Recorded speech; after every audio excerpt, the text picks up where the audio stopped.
कार्यगण, अखिल भारतीय संत मत सत्संग महाधिवेशन के अवसर पर पधारे हुए तमाम प्रबुद्ध जन, विद्वज्जन, सत्संग प्रेमियों, सदात्माओं, पत्रकार बंधुओं तथा पूजनीय मातृशक्तियों,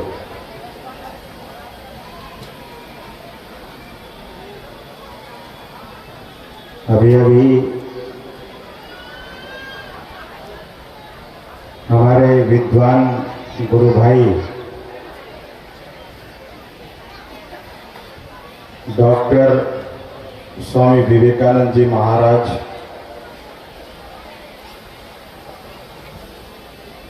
सिद्धपीठ कुक्का घाट में गुरु निवास के उद्घाटन के संबंध में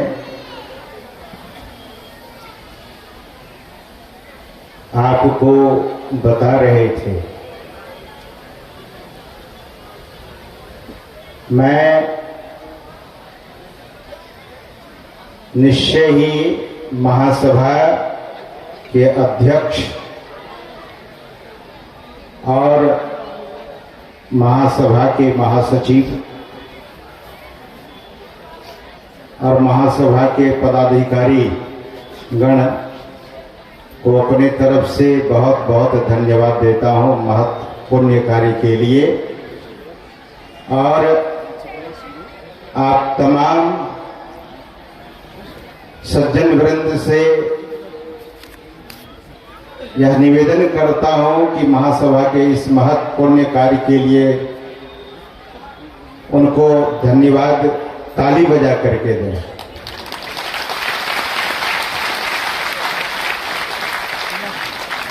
भगवान श्री राम के उपदेश को हम आप सुन रहे थे। आजकल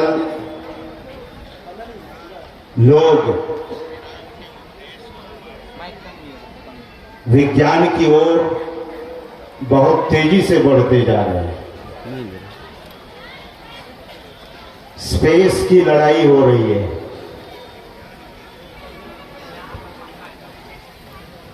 हम आप देखते हैं कि बिल्डर लोग, प्रॉपर्टी डीलर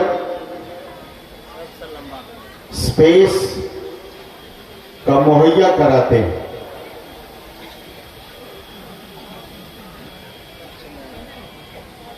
लेकिन वास्तविक रूप में हर आदमी इतना व्यस्त होता जा रहा है। एक छोटी मशीन जिसको मोबाइल फोन कहते हैं, उस मोबाइल फोन पर हर आदमी आजकल व्यस्त दिखते हैं।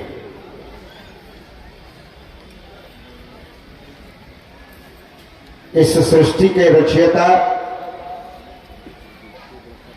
कभी ऐसा नहीं सोचा होगा कि लोग इतने व्यस्त होंगे। लेकिन इतनी व्यस्तता होने के बावजूद सद्गुरु महाराज के द्वारा जो संस्थापित महासभा है, उनके पदाधिकारी गण और संत मत के सभी साधु महात्मा गण, सत्संगी गण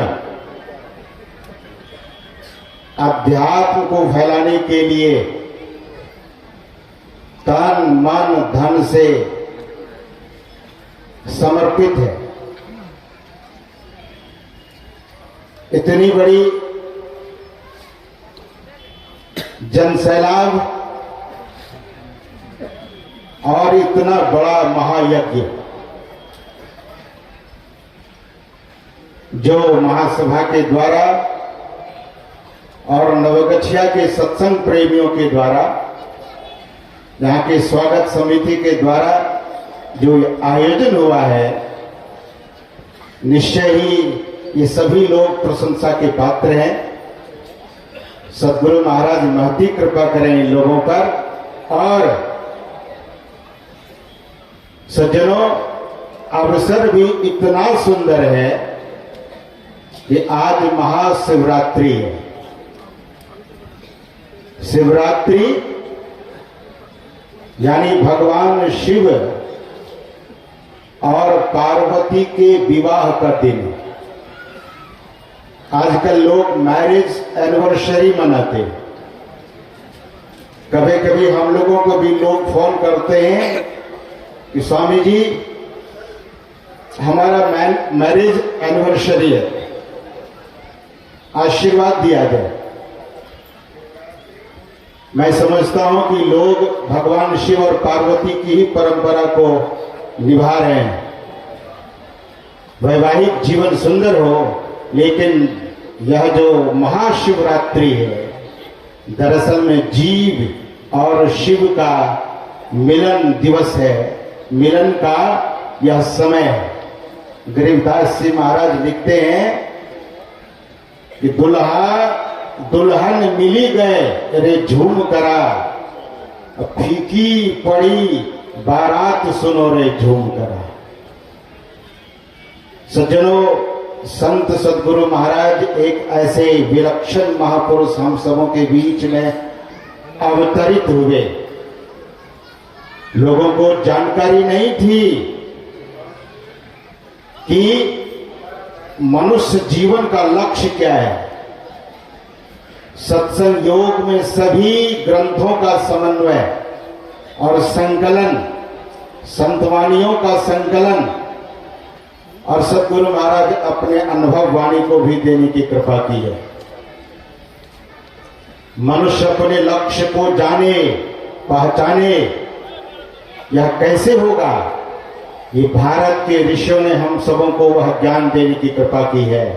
भारत में एक से एक ऋषि हुए।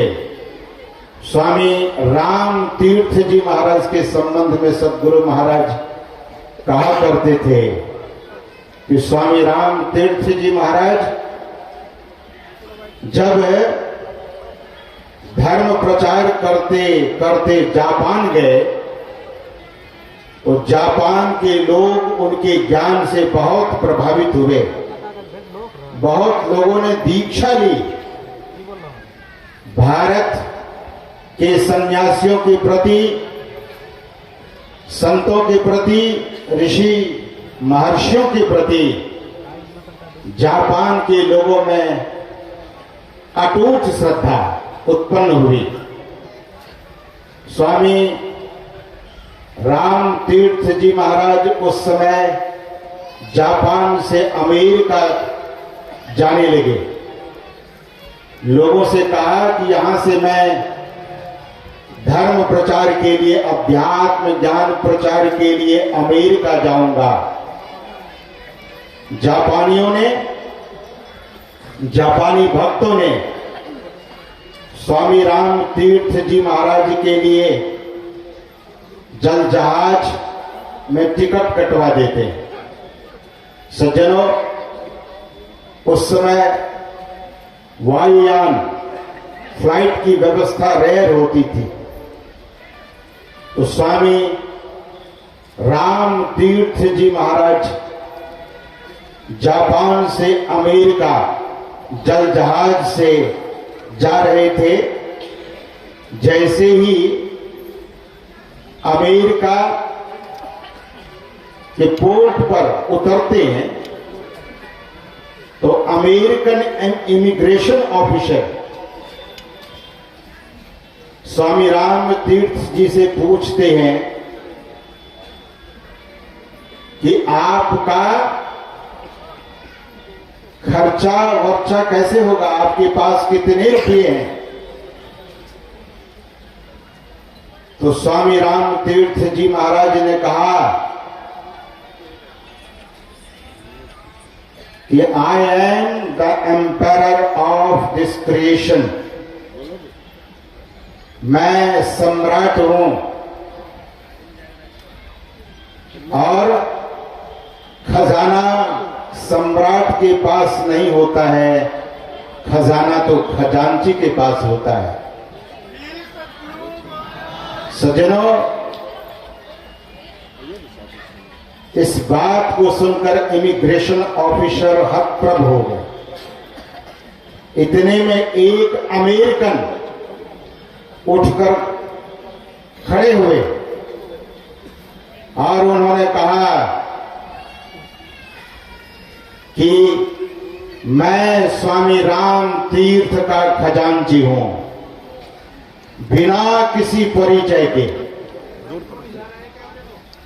स्वामी राम तीर्थ जब तक अमेरिका में रहेंगे तब तक इनका भोजन का प्रबंध, रहने का प्रबंध और कहीं भी आने जाने का प्रबंध मैं करूंगा। सज्जनों, स्पॉन्सर वही खड़े हो गए। स्वामी राम तीर्थ जी महाराज जब अमेरिका पहुंचते हैं, अमेरिका की धरती पर उतरते हैं, तो उनसे पूछा गया कि कुछ पाम्पलेट छपा देते, कुछ पोस्टर छपवा देते हैं, कुछ विज्ञापन छपवा देते हैं। स्वामी राम तीर्थ जी ने कहा, देखो मैं भारत का योगी हूं, मैं किसी परिचय का मोहताज नहीं हूं। जैसे सूर्य का कोई परिचय, सूर्य के परिचय की जरूरत नहीं है, चांद के परिचय की जरूरत नहीं होती है, उसी तरह से अगर प्रचार करना है, भारत के योग को जानना है, तो डॉक्टरों को बुला लो। और सज्जनों, वहां के डॉक्टर लोग आए और स्वामी राम तीर्थ जी महाराज ने कहा कि देखो मैं तुम्हारे सामने बैठा हूं, श्वास ले रहा हूं, लेकिन ध्यान से सुनो, अब मेरी श्वास भी बंद होगी, लेकिन फिर भी मैं बोलूंगा। मेरे नर्व्स को, नस नाड़ी को जरा देखो, चेक करो, मेरे हार्ट बीटिंग को चेक करो। डॉक्टरों ने अपना आला लगाया और हार्ट बीटिंग स्वामी राम तीर्थ जी महाराज के शरीर में नहीं हो रहा था, नस नाड़ी नहीं चल रही थी, सांसें नहीं चल रही थी।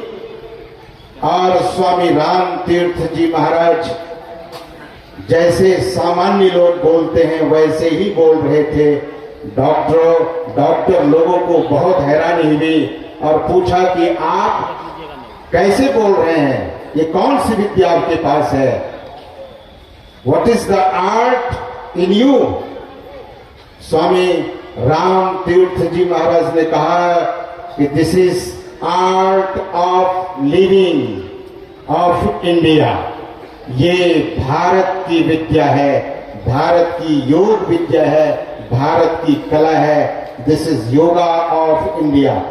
और स्वामी राम तीर्थ जी के संबंध में संत सद्गुरु महाराज कहा करते थे कि योग का प्रचार हम आप अभी मनुष्य देह के संबंध में सुन रहे थे। सज्जनों, स्वामी भगवान श्री राम मनुष्य देह के संबंध में उपदेश कर रहे थे और बातें तो हम आप बहुत सुने, लेकिन पूर्व वक्ताओं ने कहा अभी अभी कि सदगुरु भगवान कहते हैं करंधार सदगुरु दृढ़नावा, दुर्लभ साज सुलभ करी पावा। सज्जनों, सदगुरु महाराज की इतनी महती कृपा है कि कहीं भी सत्संग होता है तो शांति पूर्वक, इतनी भीड़ लेकिन सभी लोग शांति पूर्वक बैठकर सत्संग वचनों को सुन रहे हैं। सदगुरु महाराज कहा करते थे कि स्वराज्य हम आपको मिला है लेकिन स्वराज्य नहीं। कम ही सत्संगी हैं, लेकिन जहां जहां सत्संगी है वहां वहां सदाचार है, वहां वहां ध्यान है, वहां वहां सत्संग है, वहां वहां सौहार्द है, वहां वहां आपसी प्रेम है। सज्जनों, हम आपके जीवन में सत्संग विनम्रता देता है, हम आपके जीवन में सत्संग अनुशासन देता है, हम आपके जीवन में सत्संग व्यवहारिक बात बताता है। तो हम आप अपने इस मनुष्य जीवन को सार्थक करें। कहां? पहुंचे हुए सच्चे संत सदगुरु के चरणों में अपने जीवन के बागडोर को जब हम आप सौंप देंगे, तब निश्चय ही we will be fine and good, life will be really excellent. जीवन अत्यंत ही सुंदर होगा। यही भगवान श्री राम उधर संकेत कर रहे हैं संत सदगुरु की तरफ। हम आप सबों का जीवन किधर होना चाहिए? आज लोग किधर जा रहे हैं और संत महापुरुष किधर जाने के लिए कहते हैं? हम आपको जगना होगा, जागृत होना होगा। एक तो भजन करने के लिए जगना होगा, और वैसे व्यवहारिक रूप से भी हम आप जगें, एक दूसरे का सम्मान करें। हम आप भीड़ में चलते हैं और भीड़ में भी नियंत्रित है, वजह है संत सदगुरु की कृपा और हम आपका व्यवहारिक ऊंचा ज्ञान। सज्जनों, यह तो व्यवहारिक सत्ता हम आपका मजबूत होना ही चाहिए, लेकिन साधना भी होनी चाहिए, ध्यान भी होना चाहिए। इसके लिए सदगुरु महाराज ने कहा, दृढ़ प्रतीत प्रीत कर गुरु से, कर सत्संग सवेरे, या विधि भव फंदा कटी जाइए। मैं ही कहा धेरे सवेरे जगने की बात। एक तो ऐसे भी लोग सवेरे जगे, वैसे जीवन में बचपन से ही जागृति आनी चाहिए। दूसरी बात, साधना के लिए लोगों को सवेरे जगना चाहिए, सत्संग भी सवेरे करना चाहिए। ब्रह्म मुहूर्त का बहुत बड़ा महत्व है। जो सत्संगी गण है, हम लोग सत्संगियों के घर में जाते हैं, जो वास्तविक सत्संगी हैं वे सवेरे जगते हैं और ब्रह्म मुहूर्त का बहुत ही महत्व है। हम आप सवेरे जगे। सज्जनों, युवान भाई बहनों के लिए भी सवेरे जगना बड़ा ही सुखद और अपने जीवन के लक्ष्य को प्राप्त करने के लिए वह समय है। दरअसल में the time is the nectar time, अमृत समय है, अमृत काल है, वो अमृत मुहूर्त है, उसको अमृत वेला भी कहते हैं। उस समय जगकर हम आप अपने जीवन में अमृत मुहूर्त में, ब्रह्म मुहूर्त में जगें। और मैं आपसे एक निवेदन करना चाहूंगा, अगर आप प्रकृति की ओर झांकेंगे तो कौवा कब जगता है? कौवा कब जगता है? सवेरे। पशु, बैल, गाय, भैंस, कब ये पशु कब जगते हैं? सवेरे। और हाथी, घोड़ा, गधा भी सवेरे जगता है। लेकिन इस मनुष्य को लानत है कि मनुष्य ही 8 बजे 10 बजे दिनों तक सोता है। गधा सवेरे जग जाता है, लेकिन मनुष्य 8 बजे और 10 बजे दिनों तक सोया रहता है। तो गधा अच्छा है कि मनुष्य?